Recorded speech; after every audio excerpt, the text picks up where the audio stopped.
Hey, I'm Oli Loren, and you're watching Darkroom.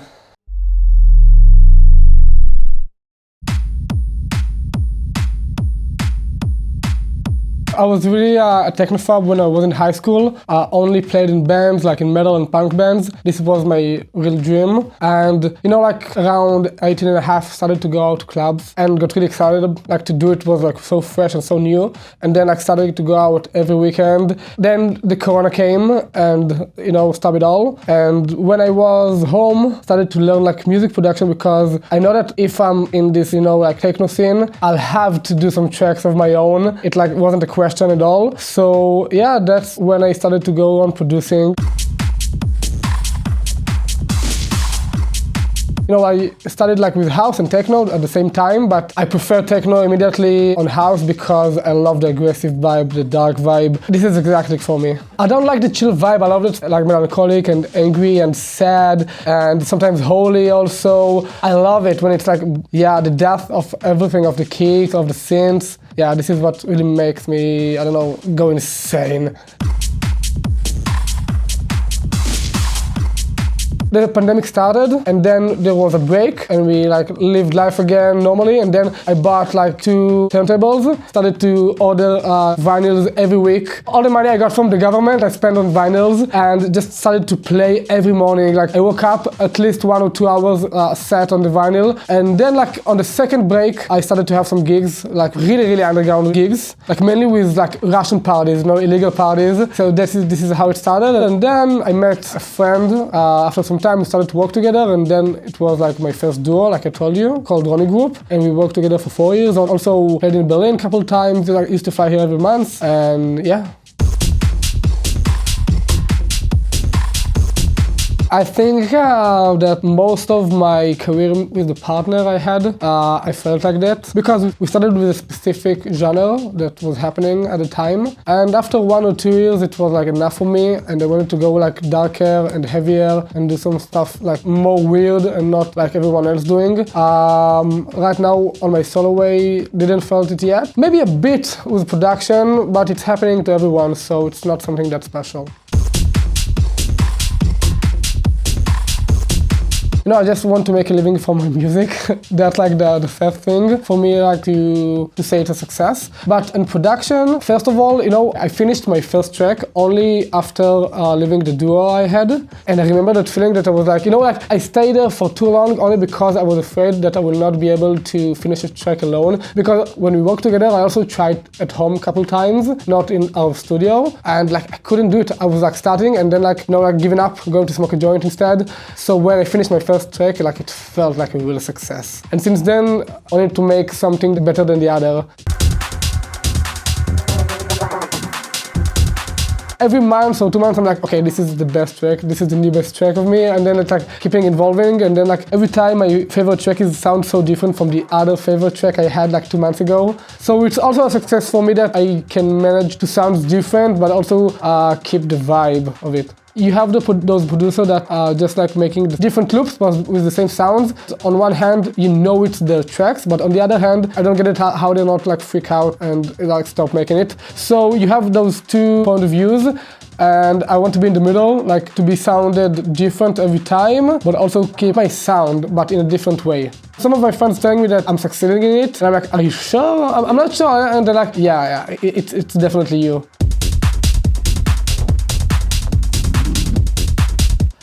I didn't thought it would happen, but Berlin really affected my perspective, my sound, because right now you have this new funky techno scene and really respect it more than I love it, but it's not so much my taste, but it looks like it's going to be the new thing, and you have the peak time techno that I feel more close to it. So in this track I just did, I think it's more into this new funky techno, but with the old perspective of the peak time, that I'm doing, Every 2 weeks I'm posting a story that Berlin is affecting on me, and you can hear this funky techno again, because I went to some clubs. This is what they're playing now. So yeah, it's affecting me, but I'm embracing it and take whatever I want from it and keep going. I went to Trésor last week twice, like on Monday and on Wednesday, not on the weekend even. And both parties were like insane. I also came very early and I was shocked. So I came here and I was like, yeah, I already know all the tracks and nothing is going to excite me anymore. Then I went to Trésor twice and it all got changed. When I just like came to both events without knowing who is going to play and like I didn't know any of the DJs and then like I was in shock. This was the real experience for me like in Berlin. So like I told you before, I get really influenced by the daily life here, and especially by the weekend, like visiting the clubs and hearing some new music I thought I would know, but turns out I know nothing. But it's good, like I have a lot to learn and like a lot of tracks to look for and to find, you know, on Bandcamp. And yeah, when I get to the studio, somehow just like flowing from me to the computer, like it sounds very different than the music I did before I came here, definitely. For example, you can hear this like very minimalistic track that has nothing but kick, hat and a vocal once a while, and you are like, oh, I can make this one as well. Maybe it will sound a bit boring in the studio, but I know it will work for sure in the club, you know? Because when I'm producing, I'm always trying to keep the balance between boring and club and to listening on your AirPods, like on the way. I can't do a track that it's like very peak time and repetitively and monotony. I will get bored of it and I will not want to hear it on my daily life. But I can't, you know, go nuts with the melodies and so it will not fit the club. I need to find the middle between them. So this is how I see producing like my tracks at least. It was so funny because the Trésor was pretty boring there, and it was like, you know, I was 20, I was very new to techno. I didn't appreciate, you know, the boring techno when I was there, and then when we got bored, went to KitKat, we were shocked, and it was like another part of excitement, like for this experience. It was crazy. If I go there now, I'm telling you, I will be way more boring, like as a person from then because I was so open. We had this vibe of like, fuck everything, we can do whatever we want. And now I'm so, you know, just thinking about everything all the time. If I should do it, if or not, what will happen? What will be the consequences of this thing? I'm very, you know, like I'm thinking about, and like when you get older and you have some responsibilities, you know, you can go whack like before, you know, so I don't want to go there again and to ruin the first experience. Like it's better to live it, you know, as something nostalgic and like crazy that happened instead of ruin the new experience. So it really depends on the gig. For example, if I'm playing at PAG, I'm preparing the full 2 hours before with like cues on each track because I know it's also going to be recorded and I want the record to be perfect. And I also know the vibe there, like I'm playing there for 5 years already, so I know what will happen. And if something is not happening like I thought it would, I can just change tracks. And also PAG, what I love about it, because I'm playing there like every 2 or 3 months, so it's the perfect time for me to collect new tracks and to get into a new phase and then show it. And then like after 2 months, again, it shows the evolving of my taste. I'm doing like a very simple way. For example, I have the first track is playing and then I put a cue on this track whenever I want to start a new track. And then again and again and again and again. And like if I want to start the second track on bar 65, I just put a cue on 65. And then it showed me that I need to press start on the new track. Only to show me, like I don't jump with the cues, just like to mark whenever I need to start the new one. And I also have like another cue for places that I know I need to loop the track. Like A mean start play the new track and B mean put a loop here.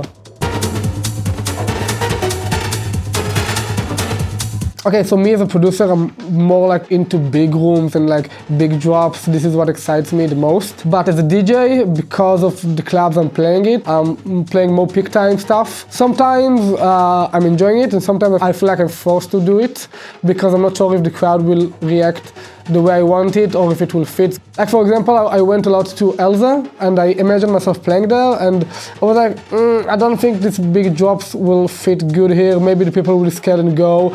And it feels like sometimes you're just forced to play peak time, although I don't want to. So I'm trying to, I don't know, to combine it. Well, I don't know, maybe after like 10 or tracks that I feel like I need a refresh, I put one, yeah. But not as the amount I wanted to do. You know, for me the perfect set will probably be a festival set with all bangers only, like a drop after drop, but not in a good way, not in a kitsch way, but you know, like my drops that I feel that like giving and yeah, this is my perfect set. I really wait for the moment I will play here in Trezor, in those clubs, and then like I think that when I get booked there, I would be like, okay, maybe I should be just like the rest to play pick time, or maybe I will try to stretch the boundaries a bit of this, like this club that everyone knows what we're going to play there, and then I will bring something a bit else, but not that much, so like they will be able to accept it in a way, but also a bit of, like stretch it, like I really want to do it. It's very scary because then you will think, oh, maybe they will not book me again because I did something else than what I was supposed to, or maybe it will be a success. Like it's all, it's all like one big gamble, Okay, listen, right now when I'm working on my new tracks, I just think about, okay, I'm going to build myself. I really need to check those new tracks in the club, but I don't have gigs at the moment, so I can't. And it's really important because sometimes when I hear new tracks in the club and I don't like the mix, like it doesn't sound the way I wanted it to sound. Maybe the synth's not cut the mix so good, or the height is too harsh, or the sub is too much. This is the worst. If the sub is like way too much louder, wow, I hate it. It just like ruined the whole experience. Also, I will burn myself also. So a friend of mine played Trezor on Monday, and she played one of my tracks. And I know this track has a problematic mix, I know it. And then she played it in the club after such a good set. It was so bad that after the set I told her, listen, please stop playing this track. Like it's ruined the vibe. It's for you, it's not for me. Listen, and like this track is already released, and it can have nothing to do with it. It sounds good in the headphones, at least, and in the car, but in the club it doesn't like sound so good, unfortunately. I have two ways to look on it. Sometimes I just want to open so hard and then go a bit down and up again, like a journey. And sometimes I do it like, I think, pretty standard, like open with an intro and then climbing up really slow. My last pag I did it. To be honest, I don't think the crowd really love it. I don't know, maybe it's just me, but because usually every pag I'm playing, it's like I'm opening with like this Divas intro, like before this time, this band, My Chemical Romance. I opened with the March of the Black Parade. I took only the intro, like of the marching part. Then in Ableton, I took the intro, mixed it to a track of mine. It was insane. It was like a dream come true to do it, to play, I don't know, this emo track in a club. Like, it's my childhood, of course. And then to start with a huge intro and bangers like for half an hour. But my last time, I started like really slow and build it up. In my opinion, it was really nicely, but maybe it's also a bit boring, or it took some time to take off. So I'm doing both. I don't have rules for it, and sometimes I just like to start like really hard. I talked about this topic also this week, and in big parties like PAG, they usually do it, but I think that it's okay in those events. But like in the Trezor, I didn't understand why they stopped, because this is a club, you just need to keep the music going. So it's a topic now that people are like questioning whether you should stop or just like mix to the less DJ. So I think like if it's on a festival or in a big event, like I'm agree, but if it's in a small club and it's a club night, it should keep going. I mean, like, everyone loves to hear the crowd claps, like, and cheer. Anyone who says not, he's a liar.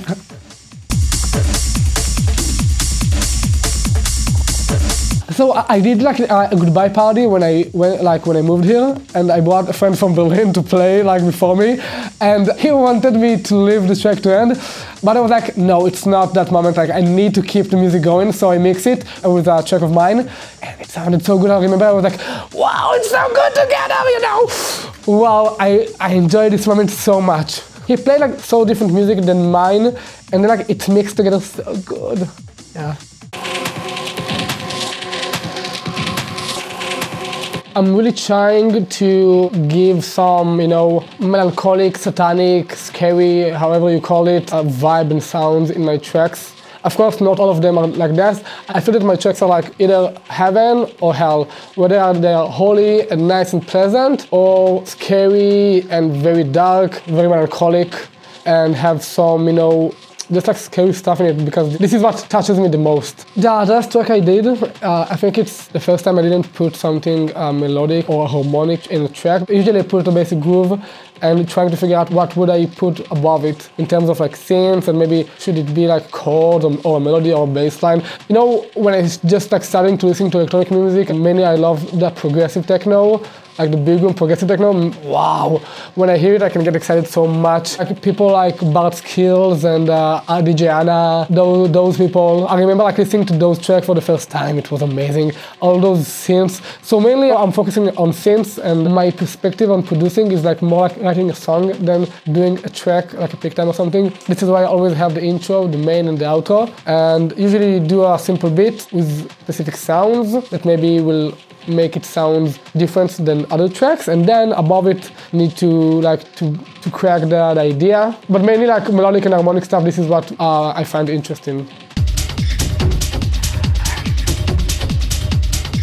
The biggest fear I think that us the DJs now have, we don't want to be cringe, and we are afraid to be seeing cringe with all those reels. Like I'm sure you know it, it's not a secret. I'm just like embracing it, and like I'm like, it will stop being cringe when things start to happen. Things will start to happen if you will do them. So it's all a circle that you just like need to get started, and then it will feel like more natural, less cringe. You will feel way better with yourself like on the camera.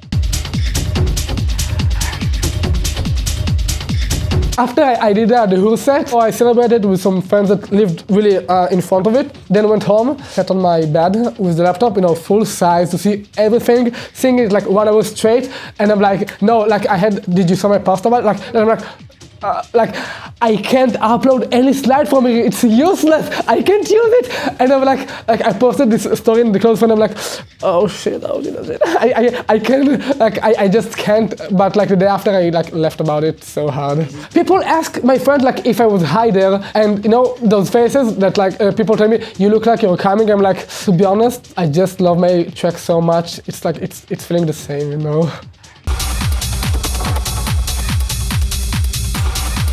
This Hur, it was pretty cosmic because I came here and I sent them an email only a month after I landed, and I was like always postponing it because I was like, yeah, they will probably not answer me, they have so many emails to answer before, so I gave up on it. And then one day I was like, yeah, I'm going to send it. I responded like, someone cancelled next week, are you available? I answered the email in 2 minutes, and then I already booked the day after, and the second day after a place in noisy room to practice for. I immediately went to write the set for it. Like it was prepared like 5 days before the set, with cues and everything. 3 channels, almost everything is my tracks. So I also needed to finish some tracks that I wanted to play. It was like I was on like 200. I got so excited from the mail, but like after 1 hour I was like, I don't have my headphones. What the fuck, I broke them last pug. How can I perform there without my headphones? It's like my signature. And then like all the excitement went down because I don't have them to show it until like I'm finally playing there. I need to bring my own signature. So I texted my friend, the friend who made there, and I was like, listen, I just got booked to Hur. You need to make new one and send it to me some way. I was chatting for people who coming from there to bring it to me. We already thought about sending it in an express mail, so it will come in 2 days. But finally I found someone and bought it, and I was like, chill. I got so excited from Hur, and then such a stupid thing just ruined all it and took all of my energy down, because I'm such a perfectionist in a way, and I know that like if I'm doing something and I'm not like getting all the potential from it, it can ruin me. Right now, I prefer to collab because I think I need to find some new ways to make music. I feel like I'm recycling the way I work. Sometimes it sounds different, but still I'm getting a little bored and I need to find some new ways. Because people make you feel more creative when you watch them or when you do something together and learn from them.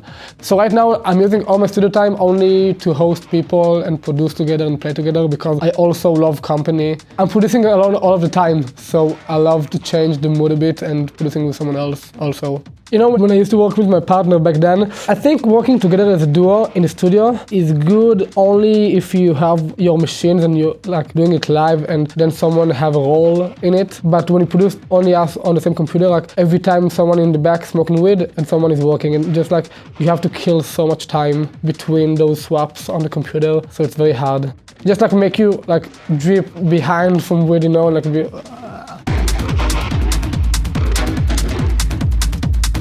When I work with someone, usually everyone just like do a channel and like throwing something to the equation, and then you build together after, I don't know, 15 channels. You already have something that was made by the two of you, and yeah, usually I do it like that. Or if someone do something and I'm like getting really excited, I'm like, oh, please stop, please try this, please try that, and yeah, and then go on.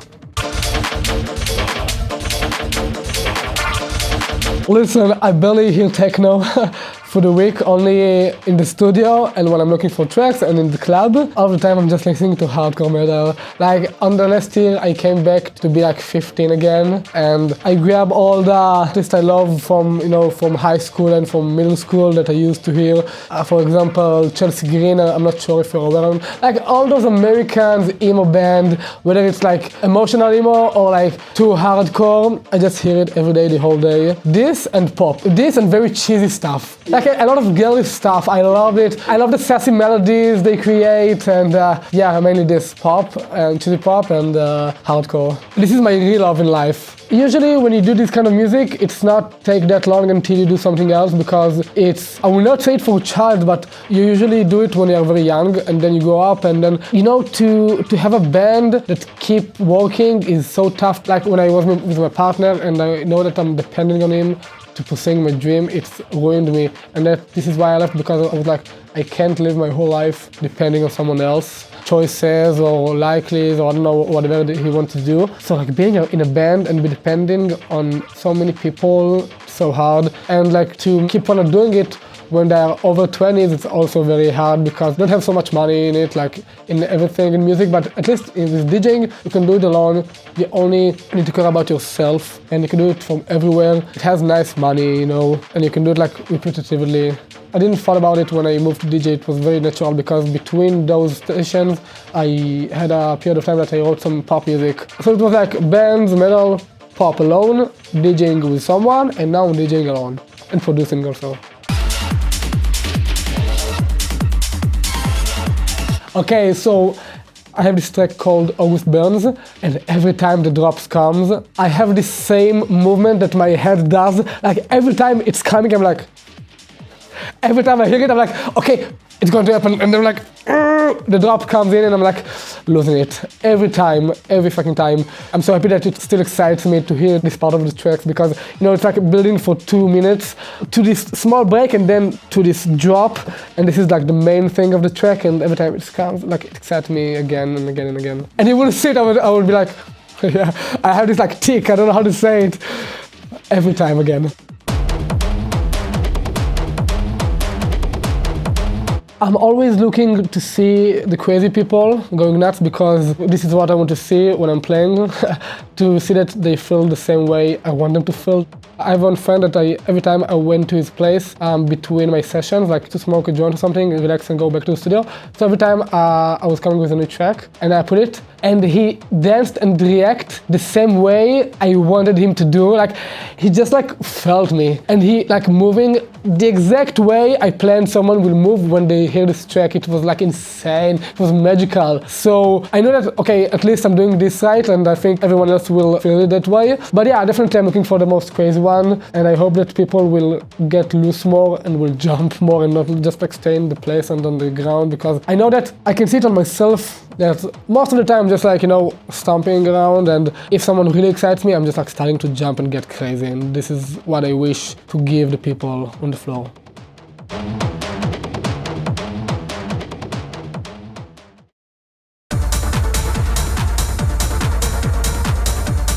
I'm so excited to be here right now when you're saying that. Look. Okay, yeah. Can you don't look, please? Okay. You watch Disney Channel. Yeah, I waited for this question. This was like duct taped behind me, and like when I peed, I needed to open so many stuff, and when I peed I was like, okay, right now I'm taking everything off, took everything off, like, you know, like, it was a moment. Okay, I really love this question, I have a lot to say about it. We went to Trésor first, we put in our coat there, and then we went to KitKat for the whole night, get back to Trésor, at the end of the night took the coat and went home, like. You know, when you're going to upload it, I'm seeing myself like on my bed, like this with my phone, like watching it thousands of times, like, ah! Yeah, well, what can we do? This is our generation.